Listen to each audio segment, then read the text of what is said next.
은혜 받으실 말씀은 출애굽기 30장 말씀입니다. 다 같이 우리 함께 말씀을 공독하겠습니다. 여호와께서 모세에게 말씀하여 이르시되 너는 물두멍을 노수로 만들고 그 받침도 노수로 만들어 씻게 하되 그것을 회막과 제단 사이에 두고 그 속에 물을 담으라. 아론과 그의 아들들이 그 두멍에서 수족을 씻되 그들이 회막에 들어갈 때에 물로 씻어 죽기를 면할 것이요 제단 가까이 가서 그 직분을 행하여 여호와 앞에 화제를 살을 때에도 그리할지니라.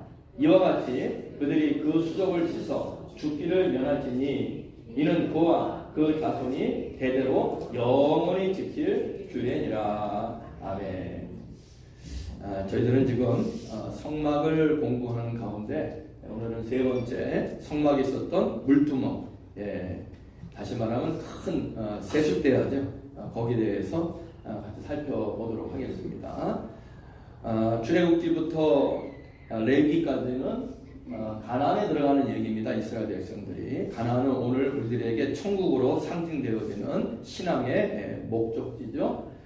그 가나안으로 들어갈 수 있는 사람들은 아무나 들어가는 것이 아니라 하나님의 말씀, 십계명과 율법을 지키는 자들이 가나안에 들어가는 것이고요. 오늘도 마찬가지입니다. 하나님의 말씀대로 사는 사람들이 천국에 갈 수가 있는 것인데 문제는 십계명과 율법을 우리가 다 지킬 수가 없다는 것입니다.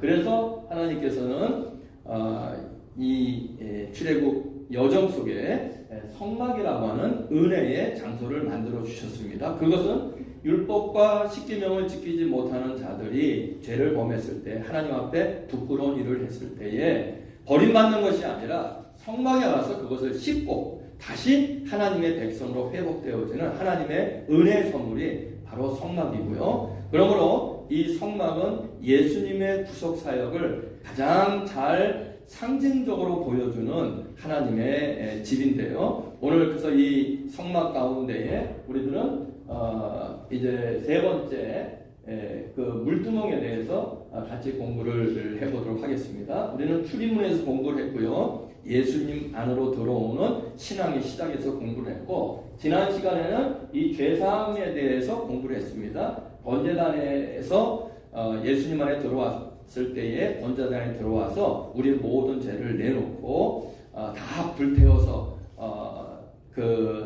사라지게 하는, 그래서 우리의 번제단에서 우리의 죄를 씻음 받는, 그래서 이것은 예수님의 십자가를 상징한다고 우리는 같이 지난 시간 같이 공부를 했습니다. 문제는요, 이 부분에 우리가 오해를 하게 되면 참 여러 가지 많은 잘못된 신앙의 모습이 드러날 수도 있습니다. 한 가지 우리들이 쉽게 생각할 수 있는 것은 예수님 안에 들어와서 십자가에서 우리가 죄를 씻음 받을 때에 어떤 죄를 지어도 우리는 용서받을 수 있는 것인가 하는 부분입니다. 왜 이런 생각을 우리가 하게 되냐면요, 제가 쉽게 말씀드려서 어떨 때 우리가 신앙생활 우리는 열심히 하잖아요. 어릴 때부터, 주일학교 때부터 지금 수십 년간, 그리고 앞으로 또 우리가 하나님께 가는 그 시간까지 우리는 신앙생활을 정말로 끊임없이 했어요. 말씀 읽고 봉사하고 헌신하고 전도하고 이러한 그 신앙생활을 열심히 했는데, 그건 우리하고 이렇게 신앙생활 열심히 한 사람들하고 그리고 예를 들면 뭐 살인죄를 졌다든지 아니면 흉악 무도한 죄를 지어서 교도소에 갔어요. 거기서 복음을 받아들여서 구원을 받은 사람들이 있습니다. 그리고 어떤 사람은 죽기 직전에 복음을 받아들여서 구원받은 사람이 있습니다. 쉽게 얘기하면 예수님과 함께 십자가 달렸던 강도를 우리는 예를 들 수가 있겠죠. 그 사람 평생 흉한 무도한 짓을 한 사람이에요. 평생 사람들을 괴롭히고 고통스럽게 만든 사람인데 운 좋게도 예수님과 함께 십자가에 달리게 되었고, 그 순간에 예수님의 복음을 받아들여서 네가 오늘 나와 함께 낙원에 이르리라 하는 구원의 약속을 받았거든요. 야, 그러면은 이렇게 힘들게 신앙생활 할 거 뭐 있냐? 죽는 그 순간에 내가 그 강도처럼 예수님 그 복음을 받아들여서 천국 가면 되는 거지 뭐 이렇게 평생도록 그렇죠? 예, 어릴 때부터 지금 이 순간까지 우리가 신앙생활 할 필요가 있을까? 이제 그런 생각을 우리가 하게 되는데 구원의 신비는 다 알 수가 없어요. 혹시 여러분들은 그런 생각 안 해봤습니까? 그러면은 내가 이렇게 열심히 하는 거하고 그렇게 순간적으로 구원받는 거하고 따져보면은 우리는 너무나 억울하지 않느냐 하는 거죠. 예, 그 사람도 구원받고 나도 구원받았는데 예. 그리고 나는 뭐 크게 죄 지은 것이 없는 것 같고 그 사람들은 큰 죄를 지은 것 같은데 똑같이 구원받으면은 이게 형평의 문제가 생기는 것이 아닌가 우리 이렇게 생각을 할 수도 있어요. 그래서 이 부분은 사실 저도 다 모릅니다. 여러분도 다 모릅니다. 구원은 그 모든 구원의 완성은 하나님만 하시는 것이고요. 우리가 천국 가서 그 모든 것의 분명한 비밀을 다 깨닫게 될 것입니다. 그러나 성경에서 우리가 몇 군데를 좀 자세히 살펴보면 그러한 그 불균형, 불평등에 대한 구원의 불평등에 대한 해답을 좀 얻을 수는 있어요. 그래서 이것이 우리가 전부 구원에 대한 어떤 높낮임 또 구원의 그 차이가 있는 것에 대해서 우리들이 정확하게는 이해할 수 없지만은 하나의 그 아이디어는 우리가 얻을 수가 있는데 자 바로 이겁니다. 어떤 죄를 범해도 구원을 받을까? 예, 이거는 확실해. 예수님 안에 있으면 어떤 죄를 지어도 구원은 받습니다. 작은 죄를 지은 사람이나 큰 죄를 지은 사람이나 아까 말씀드린 대로 살인을 하고 교도소에 들어가서 무기수로 사형수로 살다가 죽는 사람도 구원을 받습니다. 예수님 안에 들어오면. 그러나 그 다음의 문제는 하늘에 가서 어떤 일이 벌어질지 우리는 정확하게 알 수는 없습니다만 그러나 성경에 몇 가지 아이들을 우리들이 얻을 수가 있는데요. 자, 구원받은 십자가의 강도와 같은 부끄러운 구원에 대한 말씀을 우리는 고린도 전서 3장에 찾아볼 수가 있어요. 한번 읽어볼까요? 만일 누구든지 금이나 은이나 보석이나 나무나 풀이나 지프로 이 터 위에 세우면 각각 공력이 나타날 터인데 그날의 공력을 밝히리니 이는 불로 나타내고 그 불이 각 사람의 공력이 어떠한 것을 시험할 것임이니라. 만일 누구든지 그 위에 세운 공력이 그대로 주면 상을 받고 누구든지 공력이 불타면 해를 받으리니 그러나 자기는 구원을 얻되 불 가운데서 얻은 것 같으리라. 아멘.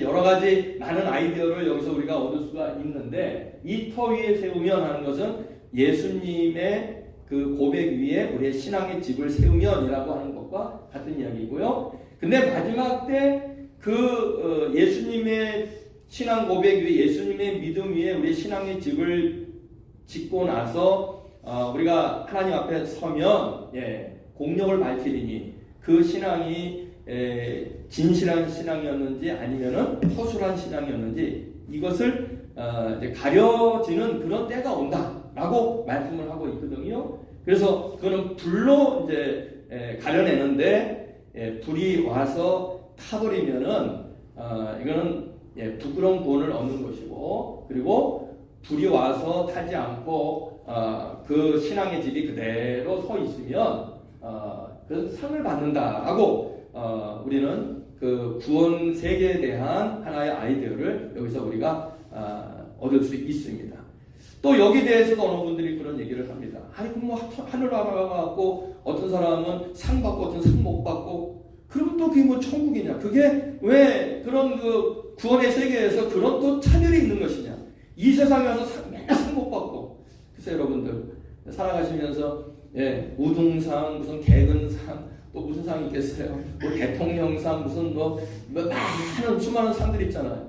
어떤 사람 상 받을 때 얼마나 부러워했습니까? 근데 천국 가서까지 우리가 그러한 또 그 부러움을 갖고 살아야 되는지 그러면 그것이 어떻게 천국이라고 할 수 있는지 거기서도 또 섭섭함이 있고 거기서도 또 다른 사람이 받은 것에 대해서 부끄러움이 있고 뭐 이런 그 느낌이 있다고 한다면 그게 천국인 것인지 그러나 이 부분에 대해서는 우리가 다 이해할 수 없는 부분입니다. 여러분, 제가 여러분들에게 지금 드린 그런 의문사항들이 있다면은 여러분 그걸 해결하기 위해서라도 우리 천국 가셔야 예?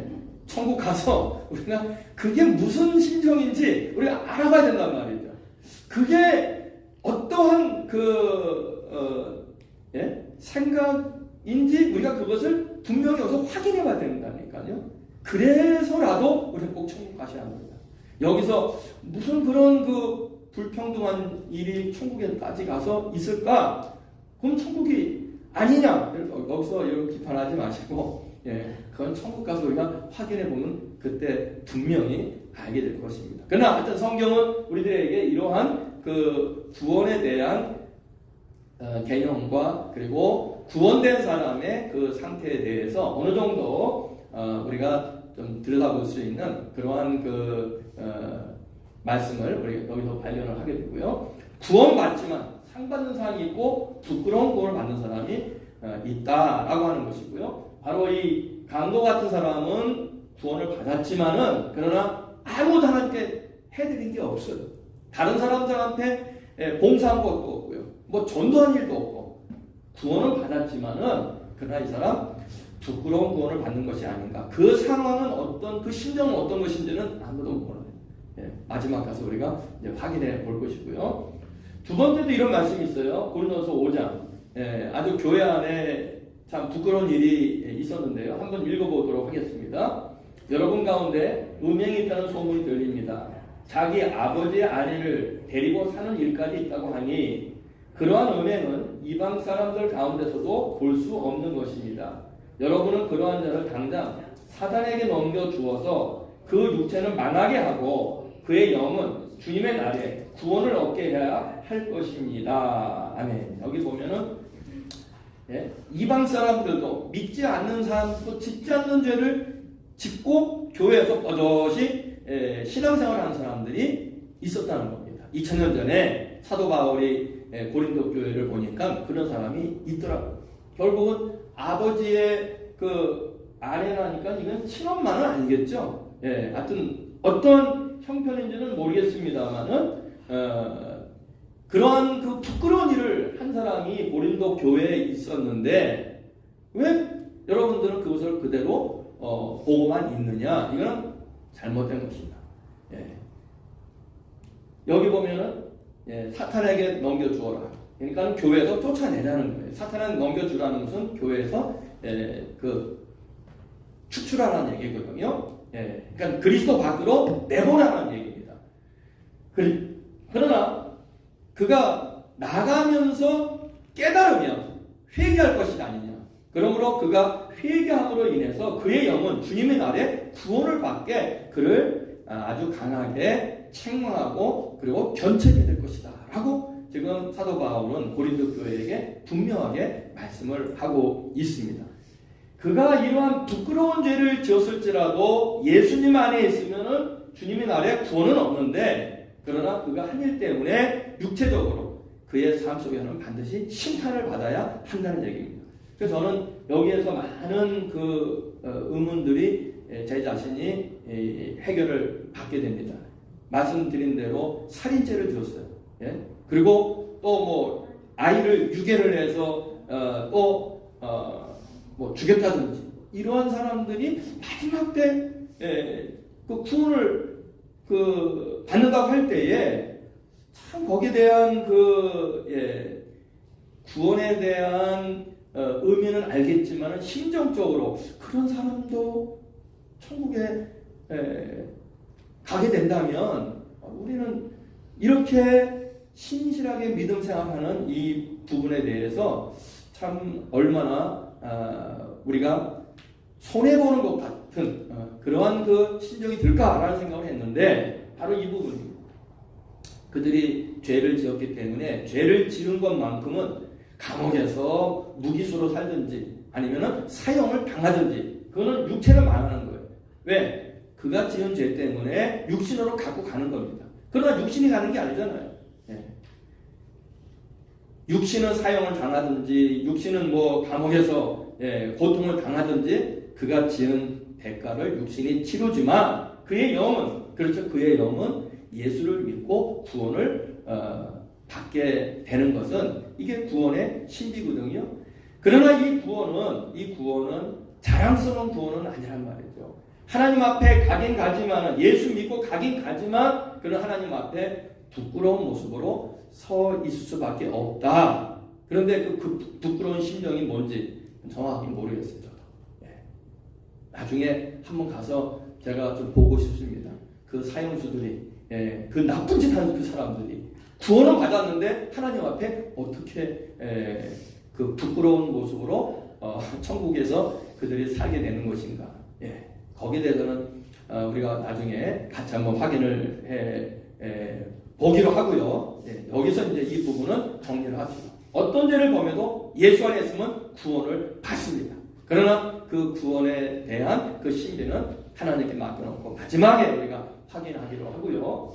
자, 두 번째는 이런 겁니다. 지난 시간에도 말씀드렸습니다만은 구원받은, 한 번 구원받았다고 했을 때에 그 구원은 영원한 구원인가, 아니면 중간에 취소될 수 있는가. 예. 쉽게 얘기하면은 가룟 유다 같은 사람이거든요. 예수님 제자 아니었습니까? 12제자 중에서도 예수님께 신임 받았기 때문에 그는 오늘 우리 교회로 말하면 재정부장의 그 직분을 감당했어요. 여러분, 회사에서도 그 사장님이 돈을 맡기는 사람은 가장 믿을 수 있는 사람이에요. 그렇지 않겠습니까? 그 회사 돈을 맡기는데 믿음이 안 가는 사람에게 회사 돈을 맡기겠어요?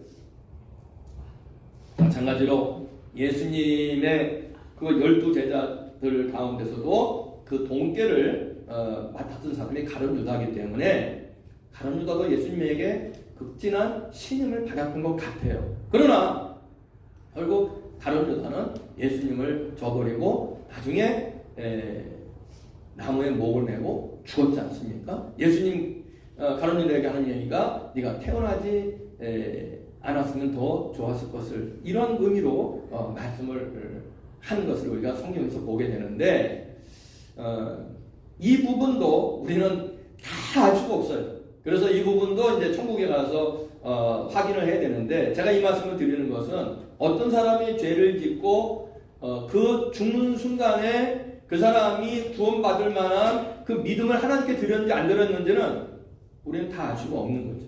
그렇죠? 평상시 믿음의 그 고백을 한 사람은 큰 문제가 없겠습니다만은 믿은 사람 열심히 했어요. 그러나 어느 날 교회를 떠났어요. 나는 예수 안 믿는다 하고 떠났어요. 그런 사람일지라도 그 사람이 천국에 가 있을지 안 가 있을지는 우리는 모른다는 거예요. 왜 모릅니까? 그 사람이 죽는 순간에 어떻게 했는지 우리는 알 수가 없어요. 예? 죽는 순간에 하나님, 제가 그동안 신앙생활 잘못했습니다. 한 3초 남았다. 그러면 3초 안에 요새 속사포 랩을 하는 친구들처럼 하나님의 회개를 하지 않았을까요? 그렇게 해서 죽었다고 한다면 구원받았겠죠. 네. 그리고 무의식 속에서도 하나님 앞에 기도할 수도 있었겠죠. 말은 못하지만은 그러나 이 뇌는 깨어 있기 때문에 남들이 듣지는 못했지만 하나님 잘못했습니다. 내가 그동안 죄를 지었습니다. 나 하나님 받아주십시오. 예수님 이름으로 기도합니다. 예, 말은 못했지만은 그러나 그가 무의식 중에서라도 아니면은 소리를 내지 못하고 그가 기도하다가 죽었을런지 누가 알겠어요. 그래서 우리는 일단 하나님 앞에 구원받은 사람은 영원히 구원받을 것이다 라는 믿음으로 그 사람을 봐주는 것이 중요하고요. 저 사람은 구원 못 받았다라고 하는 것은 우리의 그 소관이 아니에요. 그 누구 소관입니까? 하나님 소관. 하나님만 아시는 거예요. 그 부분. 그래서 어느 누구도 너는 구원 못 받았다 우리는 그렇게 이야기할 수 없습니다. 다 우리는 그죠? 하나님의 백성으로 우리는 축복하는 그러한 그 아름다운 모습으로 함께 신앙생활을 해야 될 것 같아요. 지금도 어떤 사람 생각하면은 그 사람 구원 못 받을 것 같은데 그런 생각하지 마세요. 그건 여러분의 소관이 아니에요. 예.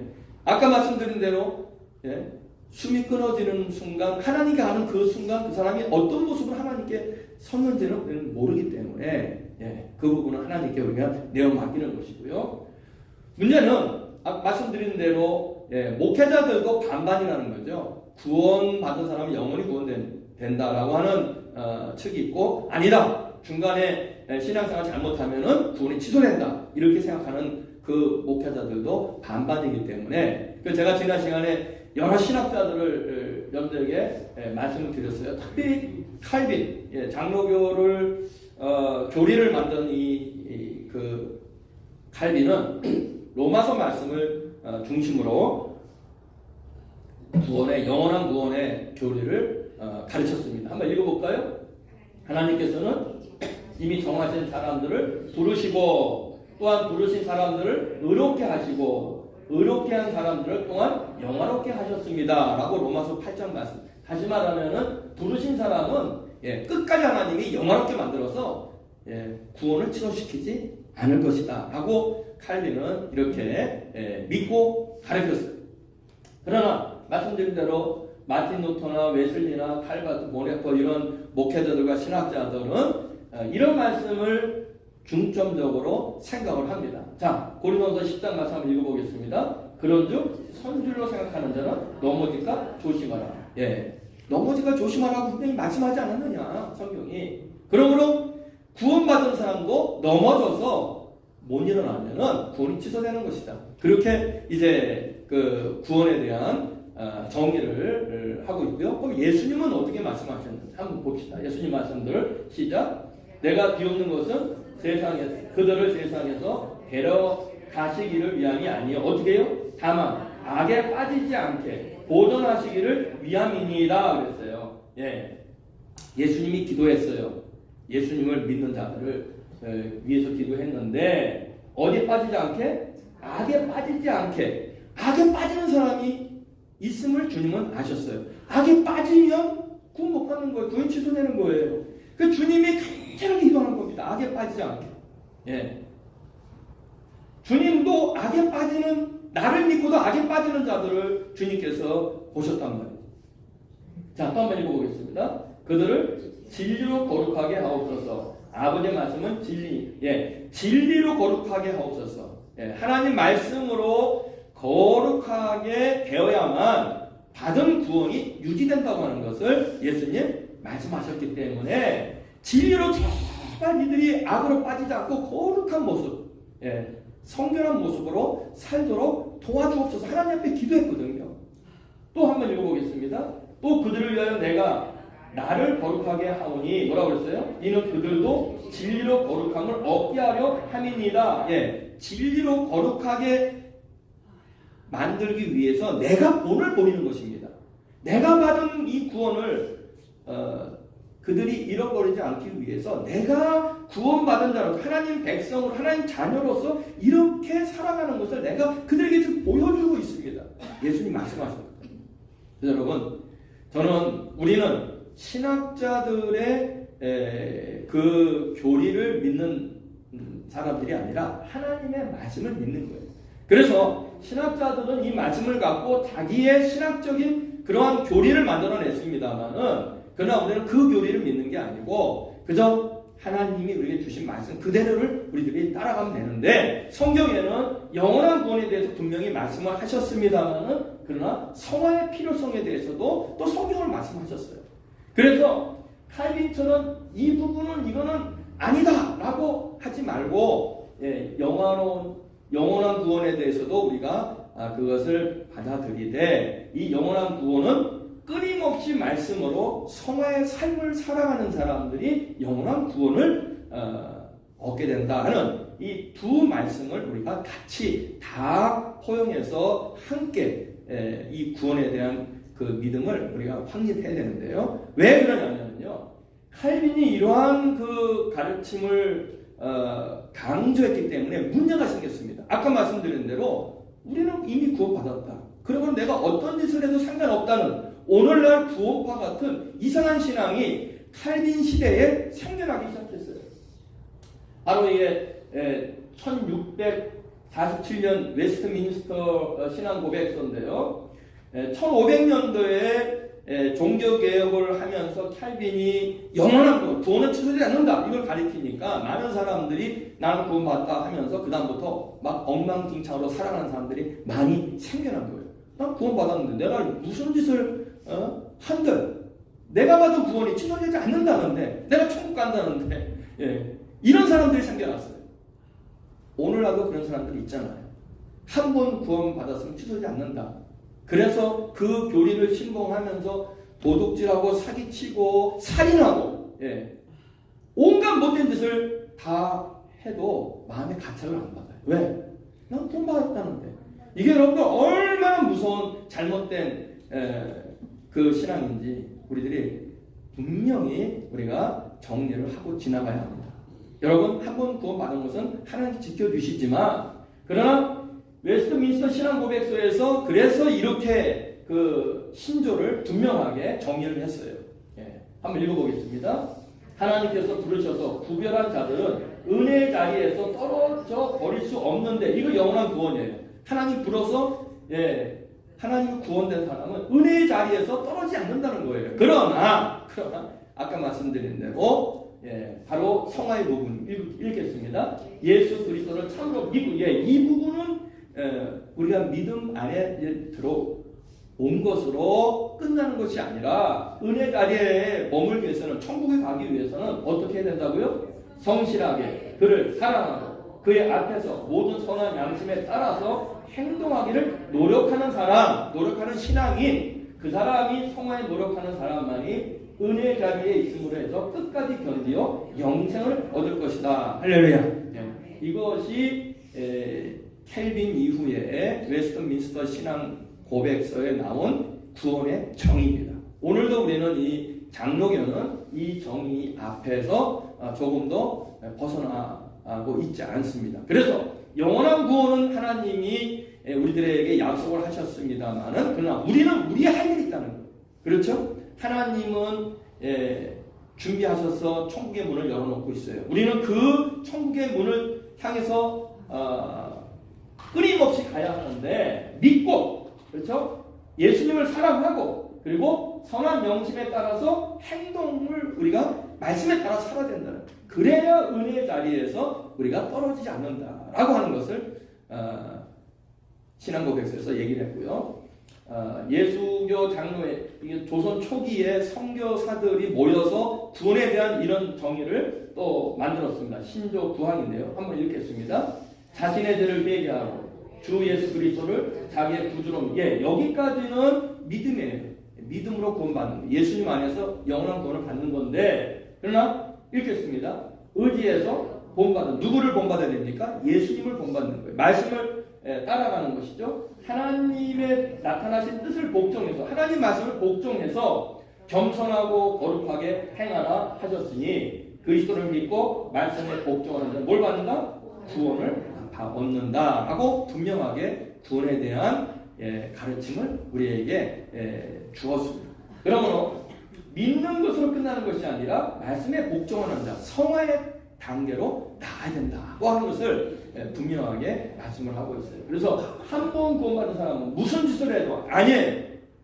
아까 말씀드렸습니다. 정말 부끄러운 짓을 했으면은 우리가 그 부끄러운 짓에 대한 심판을 받아야 됩니다. 그리고 회개해야 합니다. 회개하지 않고 예수 그리스도 안에 다시 들어오지 아니하면 우리의 구원은 보장될 수가 없다는 것. 그러나 아까 말씀드렸어요. 어느 누구도 그것을 사람이 사람을 판단할 수 없다는 것. 사람의 구원은 사람이 판단할 수 없습니다. 그것은 하나님께 우리가 맡겨되는 것이고요. 그래서 이 성막은 이 부분에 대해서 분명한 절차를 우리들에게 보여주고 있습니다. 예수님 안에 들어온 사람, 예수 그리스도를 믿는 사람, 번제단에서 죄를 우리가 다 내놓고 우리가 사함 받지만 그러나 그런 사람일지라도 끊임없이 물두멍에서 씻어낸다는 얘기예요. 끊임없이 씻어낸다는 얘기예요. 이 부분에 대해서 예수님이 이렇게 말씀을 해주셨는데 자 한번 읽어보겠습니다. 너희는 택하신 족속이요 왕같은 제사장들이요 거룩한 나라요 그의 소유된 백성이 제사장들이요. 이 물두멍은 제사장들이 지성소, 성소 지성소에 들어가기 전에 손을 씻는 것이었습니다. 상징적인 것이죠. 왜냐하면 이 앞에서 성막들에서 지금처럼 이렇게 뭐 카페트로 깔리는 것도 아니고요. 시멘트로 아주 깨끗하게 만든 것이 아니고 다 이게 광야 흙당 아닙니까? 그러니까 흙당을 밟으면서 번제도 드리고 여기서 이리저리 왔다 갔다 하면서 손에 더러운 것도 묻고 그러니까 하나님 앞에 들어갈 때는 성막에 들어갈 때는 손을 씻고 들어가게 돼 있어요. 손을 씻고. 아까 말씀드렸잖아요. 이거를 씻지 않고 들어가면은 죽는다고 돼 있습니다. 그러니까 하나님 앞에 세상의 죄를 씻지 않고 갈 수가 없다는 이야기죠. 그러면은 구약 시대에는 제사장이 그렇게 하도록 되어 있는데 우리는 왜 물두멍에다가 손을 씻는 그러한 회개를 해야 되느냐? 오늘날 우리들은 왕 같은 제사장이라 그렇게 하나님께 인정받았기 때문에 구약의 제사장들이 했던 일을 우리도 같이 해야 하는 것이 마땅합니다. 우리도 하나님 앞에 들어가기 위해서는 제사장들처럼 손을 씻고 들어가야 되는데 예수님이 세족식을 하면서 이 부분에 대해서 분명한 개념을 우리에게 가르쳐주고 있습니다. 한번 읽어보겠습니다. 예수께서 가라사대 이미 모욕한 자는 발밖에 씻을 필요가 없느니라. 온몸이 깨끗하니라. 너희가 깨끗하나 다는 아니니라 라고 말씀하셨는데 잘 아시죠? 예수님이 세족식을 해줄 때 베드로가 뭐라고 그랬어요?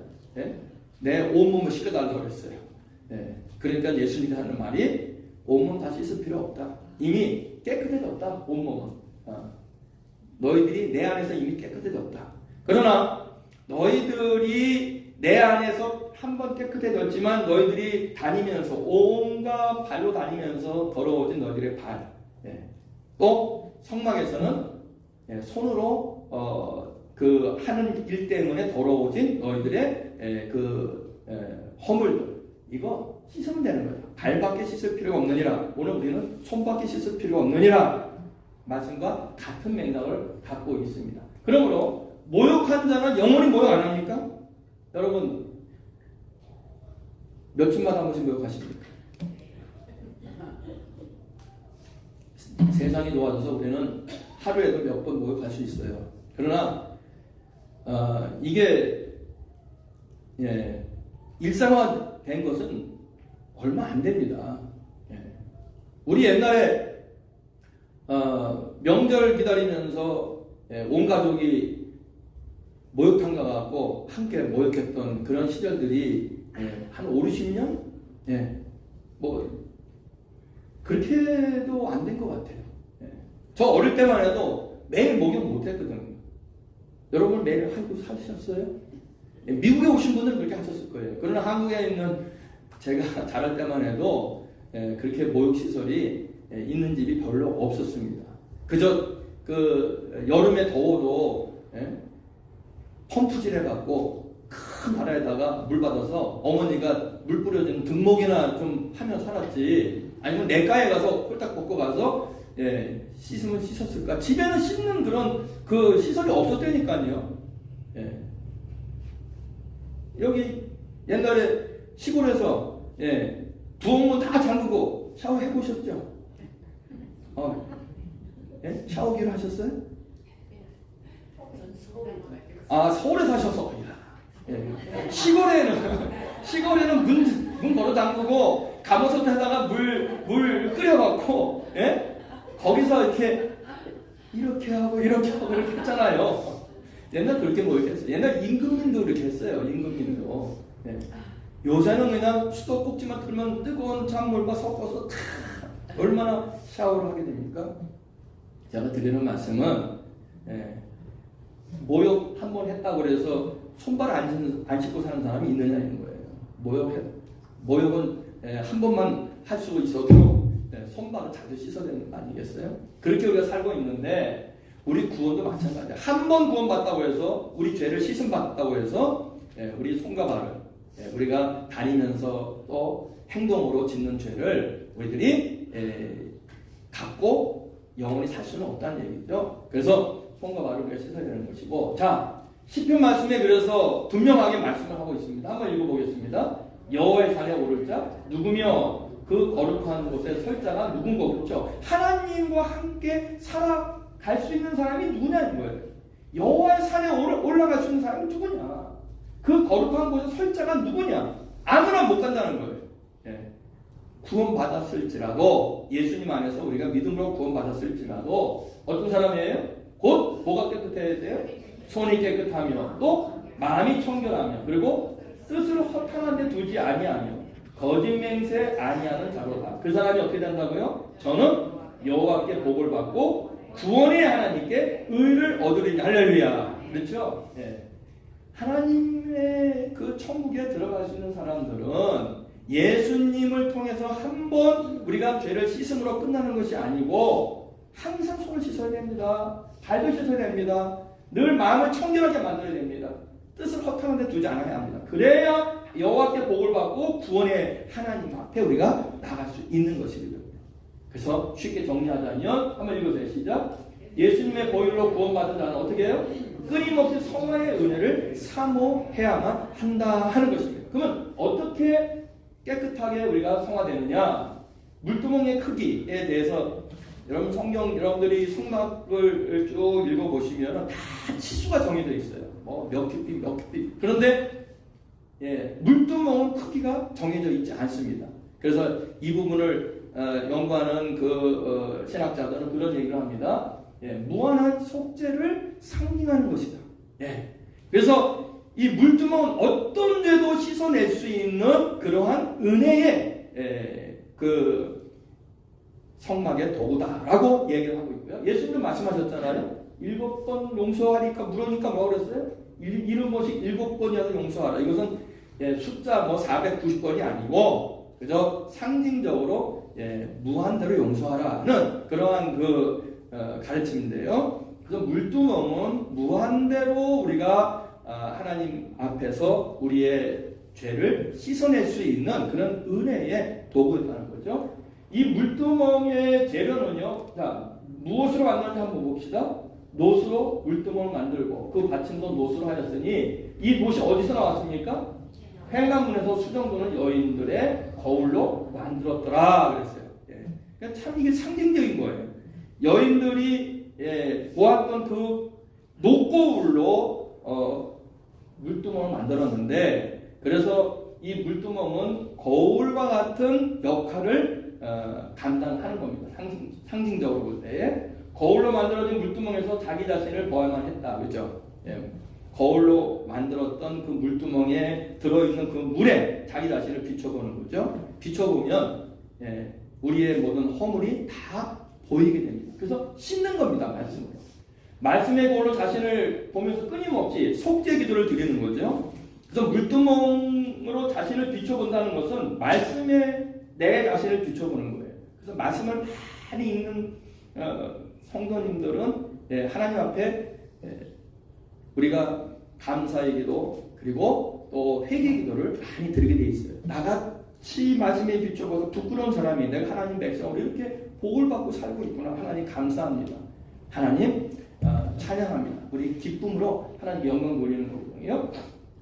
자, 읽어보겠습니다. 번제단과 물두멍을 통과하면 비로소 어디 들어가게 돼요? 성소에 들어가게 되고 바로 이 성소가 하늘의 신령한 복과 땅의 기름진 복을 주관하시는 하나님이 계신 곳입니다. 그래서 아까 말씀드린 대로 그렇죠? 여호와의 산에 오를 자 누구뇨? 그 거룩한 곳 설자가 누군가? 예, 바로 하나님이 산 여호와의 그 거룩한 곳에 들어갈 수 있는 그러한 그 자격을 이제 얻게 되는 것인데요. 바로 그곳에 가서 여호와께 복을 받고 구원을 우리가 완성하게 되는 것입니다. 그러므로 여러분들 예수 믿는 것 정말 중요합니다. 그렇죠? 그러나 이제 예수 믿은 분들은 예수님을 본받아야 되고요. 예수님의 하신 말씀을 우리들이 지키고요. 그리고 또 이 말씀에 따라서 우리가 하나님 앞에 손도 깨끗이 하고 마음도 정결하게 하는, 한 번 구원받았다고 해서 내가 무슨 짓인지 할지라도 내 구원은 취소되지 않는다 하고 온갖 나쁜 짓을 하는 그러한 어리석은 신앙, 그런 착각의 신앙에서 우리는 떠나야 한다는 것이죠. 오늘날 우리 주변에 참 그런 신앙인들이 있다는 것이 얼마나 슬픈 일인지 몰라요. 하나님 말씀 구원을 오용하는 거예요. 그래서 남용하는 거예요. 예. 그것을 통해서 자기들의 교파를 확장하고 있어요. 얼마나 참 무서운 일인지 다시 한번 생각을 하게 되고요. 자, 예수님의 그 보혈로 구원받은 사람들, 그 사람들이 말씀으로 늘 우리를 씻어내야 되는데, 어느 책에 보니까 이런 얘기 있더라고요. 중국 여인들이 쌀을 씻는데 우리는 쌀을 어디다 놓고 씻습니까? 바가지에 놓고 쌀을 씻잖아요. 근데 이 중국 여인들은 바가지가 아니고 바구니에다 놓고 쌀을 아주 촘촘한 바구니에 놓고 쌀이 빠지지 않는 바구니에 놓고 그냥 물에 넣었다가 뺐다가 넣었다가 뺐다가 이렇게 쌀을 씻는 그런 그 종족이 있다고 그래요. 그래서 어느 선교사님이 그걸 가만히 보면서 바로 이거구나. 바로 이거구나. 네? 바로 저들의 생활 습관을 통해서 이 구원을 그들에게 설명을 했다는 거예요. 우리가 깨끗하게 씻기 위해서는 바구니에 담기듯이 우리는 늘 물속에 들어갔다가 나왔다가, 그런데 이게 씻기는지 안 씻기는지 잘 알 수가 없지만은 씻겨진다는 거예요. 물속에 들어갔다가 나왔다가. 그렇죠? 씻겨지죠. 어느 순간에는 씻겨지겠죠. 손을 비비는 것보다는 시간이 걸리겠지만, 우리가 말씀을 읽고 말씀 안에서 우리가 하나님의 자녀로 살고자 하는 이 노력들이 이것이 정말로 내가 나의 모든 더러움을 싣고 하나님 앞에 갈 수 있는 자격이 됐는지 안 되는지 우리는 잘 알 수 없지만은, 그러나 잠깐 물속에 들어갔다 나왔다가 할 때 어느 순간에는 다 씻겨진다는 거예요. 말씀 안에 살면 우리의 삶이, 우리의 신앙이 깨끗해져서 정결해져서, 그렇죠, 거룩하게 되는구나. 그래서 우리가 우리 영혼을 깨끗하게 씻을 수 있구나 하고 그 구원의 성화의 진리를 그 선교제에서 가르쳤다고 하는 그 선교사님의 이 글을 제가 한번 읽어봤는데 정말 그런 것 같아요. 다른 거 없습니다. 예수 믿는다 하면은 말씀 안에 우리 살아. 말씀 안에서 우리가 우리의 그 잘못된 모습들을, 허물들을 보고, 거울로 보고, 그리고 그것을 우리가 계속 씻어내면 언젠가는 하나님 앞에 거룩하게 되고, 그렇죠? 행실이 깨끗하게 되고, 그리고 영혼이 깨끗하게 되는 그런 단계까지 우리가 올라갈 수 있다는 것을 말씀하고 있습니다. 말씀드렸죠? 오늘의 양식, 여러분 하루에 꼭 한 장씩 읽고 기도하세요. 이러한 정성을 통해서 우리가 깨끗해지고 거룩해지고 그 영혼이 정결하게 되는 것입니다. 그런 자만이 이 성화의 길을 가는 자만이 구원의 완성을 이루어 나갈 수가 있는 것입니다. 이제 결론입니다.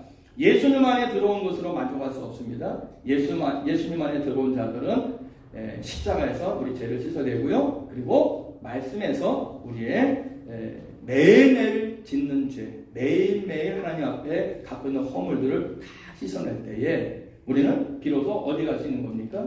하나님이 임재하신 성소에, 지성소에 우리는 들어갈 수가 있게 되는 것입니다.